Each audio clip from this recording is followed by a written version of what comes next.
যখনই ঢাইয়া চলবে না, বা শনির প্রকোপ, বা শুধু শনির প্রকোপ সাড়ে সাথে ঢাইয়া নয়, আপনার যখন মনে হবে যে বাচ্চারা আপনার পেছনে লাগছে, বা যে কেউ আপনি ভুলভাল কথা আপনার মনে হচ্ছে হয়তো ওটাই ঠিক, কিন্তু লোক ওটাকে ভুল প্রমাণ করছে, জানবেন লোক ওটাকে ভুল প্রমাণ করছে না।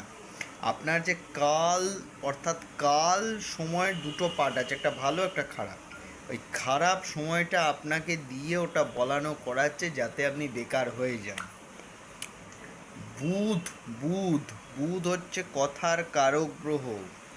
বুধ আপনাকে বিরক্ত করে তুলবে। বুধ আপনার মুখ দিয়ে এমন এমন বেয়াল টপকা কথা বার করবে, আপনি কল্পনা করতে পারবেন না। একটা টোটকা বলে দিচ্ছি, একটা কাজ করবেন, একটা কোটো নেবেন, কোটোর মধ্যে কাঁচা হলুদ হয়, কাঁচা হলুদ, শুধু কাঁচা হলুদ, কাঁচা হলুদের সঙ্গে অন্য কিছু যেন আবার মিশিয়ে ফেলবেন না।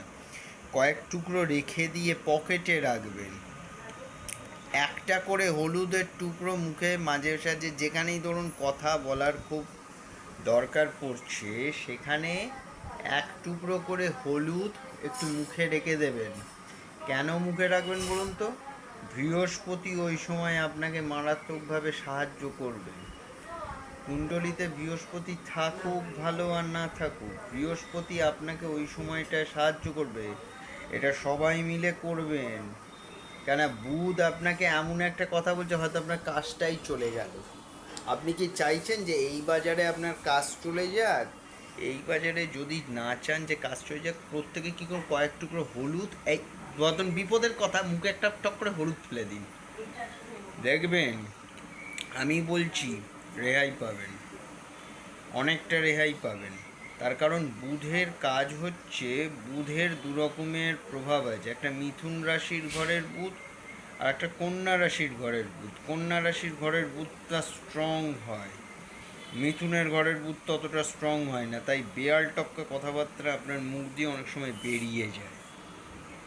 এইবার ধরুন কুণ্ডলিতে বৃহস্পতিটা আপনার খুব একটা ভালো নয়, আর যদি কুণ্ডলিতে বৃহস্পতি খুব একটা ভালো না থাকে, তখন কি করবেন?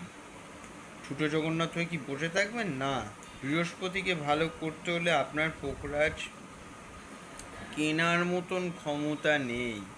তাহলে কি করবেন? কয়েক টুকরো হলুদ, হলুদ রেখে দিন পকেটে, একটা হাতে হলুদ সুতো বাঁধুন, আমি বলছি ভালো হবে।